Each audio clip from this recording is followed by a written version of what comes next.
এই অকর্মণ্যটাকে সবার সামনে আমার দুলাভাই বলে পরিচয় দিতে আমার লজ্জা করে বাবা। আমার আপু যদি এই অকর্মণ্যটাকে বিয়ে না করে রাস্তার ভিখারিকে বিয়ে করত, তাহলে হয়তো নিজের একটা পরিচয় থাকতো। আপনি একবার ভেবে দেখুন তো, যাদের আপনি নিজের পরিবারের সদস্য ভাবেন, তারা যদি আপনাকে এমন কথা বলে, আপনার কি মনে হবে? রক্ত কি মাথায় চলে যাবে না? আপনি কি প্রতিবাদ করতে চাইবেন না? কিন্তু রঘু কোনো সাধারণ ব্যক্তি নয়, সে ছিল এই শহরের সবচেয়ে ধনী ব্যবসায়ী। যখন এই অকর্মণ্য জামাই রঘুর আসল পরিচয় তার শ্বশুর বাড়ির লোক জানতে পারবে, তখন কি হবে? তো চলো এই ভিডিওতে জানা যাক। তো বন্ধুরা, চ্যানেলে নতুন হয়ে থাকলে সাবস্ক্রাইব করে পাশে থাকা বেল নোটিফিকেশনটা অন করে রাখবে। মনে রাখবে, যখনই তুমি বেল নোটিফিকেশনটা অন করে রাখবে, আমার চ্যানেলের কোনো ভিডিও কখনো তোমার থেকে মিস হবে না। তো বন্ধুরা, এখানে অকর্মণ্য জামাই, তার নাম ছিল রঘু। তো রঘু গ্রামের সবার চোখে অকর্মণ্য জামাই, এমনকি তার শ্বশুর মশাইয়ের কাছেও সে অকর্মণ্য জামাই। মিতালি রঘুর স্ত্রী। সুবল সরকার মিতালির বাবা, ধনী জমিদার। হিমাংশু গ্রামের প্রভাবশালী লোক, আসল খলনায়ক।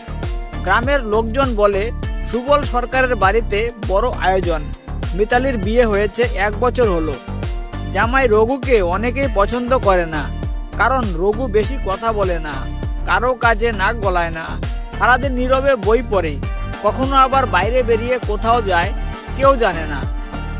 গ্রামের লোকেরা তাই নাম দিয়েছে অকর্মণ্য জামাই।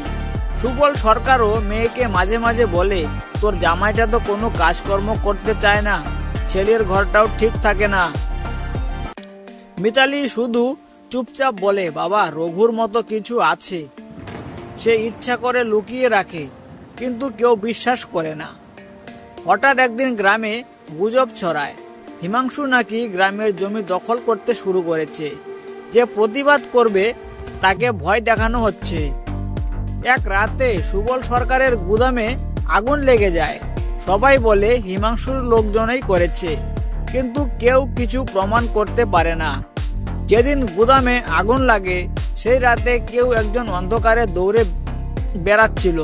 গুদামের পাশে থাকা একটা ধাতব ছুরি আর কালো স্কার্ফ পাওয়া যায়। সকালে গ্রামের লোকজন রঘুকে সন্দেহ করতে থাকে। অকর্মণ্য হলেও রাতের বেলায় কোথায় যায়? ওর হাতেই এসব করবে। সুবল সরকারও রেগে গিয়ে রঘুকে বলে, আজই আমার বাড়ি ছেড়ে চলে যা। মিতালি কাঁদতে থাকে, কিন্তু রঘু মাথা নিচু করে বলে, সবসময় সব প্রমাণ করবে, সময়ে সব প্রমাণ করবে। সবাইকে অবাক করে দেওয়া এক সত্য ঘটনা। পরের দিন সকালে গ্রামের মোড়ে বিশাল ভিড়। হিমাংশুর সমস্ত অবৈধ কাগজপত্র, জমি দখলের প্রমাণ, আগুন লাগানোর ভিডিও সব প্রকাশ হয়ে গেল এবং এগুলো জমা দিয়েছে রঘু। সবাই অবাক। সুবল সরকার হতবাক হয়ে গেল। রঘু বলল, আমি আগে শহরে সিআইডিতে কাজ করতাম। একটা বড় মামলায় অপরাধীরা আমার পরিবারকে হুমকি দিতে শুরু করলে আমি চাকরি ছেড়ে এই গ্রামে চলে আসি। কিন্তু যে কোনো অন্যায় দেখলে আর চুপ থাকতে পারি না। সে আরো বলে, অনেকদিন ধরে হিমাংশুর বিরুদ্ধে প্রমাণ সংগ্রহ করছিলাম। গত রাতে তাই দেরি হয়েছিল। পুলিশ এসে হিমাংশুকে গ্রেফতার করে। গ্রামবাসী মাথা নিচু করে রঘুর কাছে ক্ষমা চায়। সুবল সরকার চোখে পানি নিয়ে বলে, বাবা, তোকে অকর্মণ্য ভেবেছিলাম, কিন্তু তুই আমাদের রক্ষা করলি। তুই আমার জামাই নয়, ছেলের মতো। মিতালি হাসি মুখে রঘুর হাত ধরে গ্রামে নতুন গল্প ছড়িয়ে পড়ে।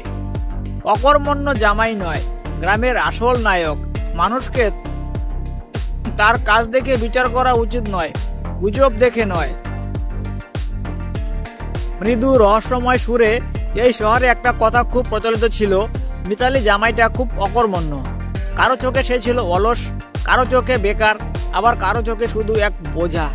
কিন্তু কেউ জানতো না এই চুপচাপ ছেলেটার আসল পরিচয় এমন কিছু যা জানলে শহরের বড় বড় ব্যবসায়ীও রাতের ঘুম হারাবে। গ্রামের বাড়ি। সকালের আলোতে মিতালি আর তার স্বামী রঘু ছোট্ট ঘরে। মিতালি চুপচাপ চা ঢালছে আর রঘুকে বলল, তুমি আজ আবার কোনো কাজের চেষ্টা করবে না? সবাই হাসে, বলে মিতালির জামাইটা অকর্মণ্য। রঘু মৃদু হেসে বলল, মানুষ হাসুক মিতালি, আমি জানি আমার সময় আসবে। মিতালি হালকা বিরক্ত হয়ে বলল, সময়?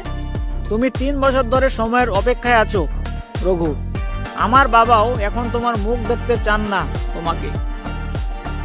রঘু চুপ করে জানালার দিকে তাকিয়ে থাকে। মৃদু আলো পড়ে তার চোখ মুখে। বাজার পাড়ার লোকজন ফিসফিস করছে। লোকজন বলে, ওই দেখো অকর্মণ্য জামাই আসছে। সবাই বলে মিতালির কপালে দুঃখই আছে।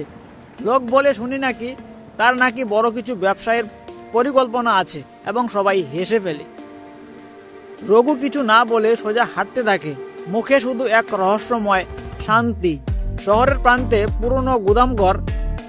রঘু একা একটা ল্যাপটপ খুলে কাজ করছে, পাশে অনেক ফাইল। এই গুদামঘরই ছিল রঘুর আসল জায়গা। ওই গুদামেই সে গড়ে তুলেছিল তার স্বপ্ন, একটা নতুন প্রযুক্তি যা দেশের অর্থনীতিতে বিপ্লব আনবে। শহরের ধনী ব্যবসায়ীর অফিসমি তাসিন শহরের সবচেয়ে ধনী ও ক্ষমতাশালী মানুষ। তাসিন ভাবতে লাগলো, এই নতুন কোম্পানিটাকে কে খুললো? আরটেক সলিউশন। এই নাম তো শুনিনি আগে। ওদের প্রজেক্ট যদি সত্যি হয় তাহলে আমার কোম্পানির বাজার ধ্বংস হয়ে যাবে। স্যার, প্রতিষ্ঠাতা একজন সাধারণ মানুষ, নাম রঘু আহমেদ। তাসিন থেমে যায়, চোখ বড় করে তাকায়। তাসিন বলল, কি? রঘু আহমেদ? ওই অকর্মণ্য জামাই? কনফারেন্স পরের সপ্তাহে মিডিয়ার সামনে রঘু আত্মবিশ্বাস নিয়ে দাঁড়ায়। রঘু বলল, আমি আজ বলছি অকর্মণ্য হওয়া খারাপ নয়। খারাপ তখনই যখন কেউ নিজের স্বপ্ন বিশ্বাস হারায়। আমি 3 বছর ধরে কাজ করেছি এমন একটা প্রযুক্তি নিয়ে যা আমাদের দেশের বিদ্যুৎ খরচ 50% কমিয়ে দেবে। জনতা হাততালি দেয়, মিডিয়া ফ্ল্যাশ ঝলমল করে ওঠে। সেদিন সন্ধ্যায় মিতালির বাবা, প্রতিবেশী সবাই টিভিতে রঘুর সংবাদ দেখছে। মিতালির বাবা আবেগে বলল, আমি ভুল করেছিলাম, ছেলেটা অকর্মণ্য নয়, সে প্রতিভাবান। মিতালি চোখ মুছে হাসছে। মিতালি আর রঘু ছাদের উপর দাঁড়িয়ে শহরের আলো দেখছে।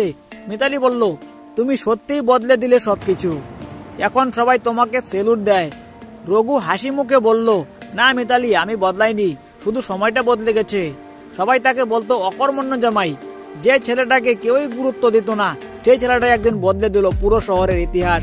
জানুন এই হৃদয় ছোঁয়া গল্প, পরিশ্রম, অপমান আর জয়ের এক অদ্ভুত কাহিনী। কখনো কাউকে তার আজকের অবস্থান দেখে বিচার করো না, কারণ কাল তার পরিচয় তোমার চোখে অলৌকিক হতে লাগতে পারে। তো বন্ধুরা, এটাই ছিল একজন অকর্মণ্য জামাই কাহিনী, অকর্মণ্য জামাইয়ের কাহিনী। ঠিক আছে, তো ভিডিওটা ভালো লাগলে ভিডিওটাকে লাইক করবে, চ্যানেলে নতুন দেখলে চ্যানেলটাকে সাবস্ক্রাইব করবে। তো চলো, দেখা হচ্ছে কাল একটা নতুন ভিডিওর সাথে। ততক্ষণ সবাইকে টেক কেয়ার, বাই বাই।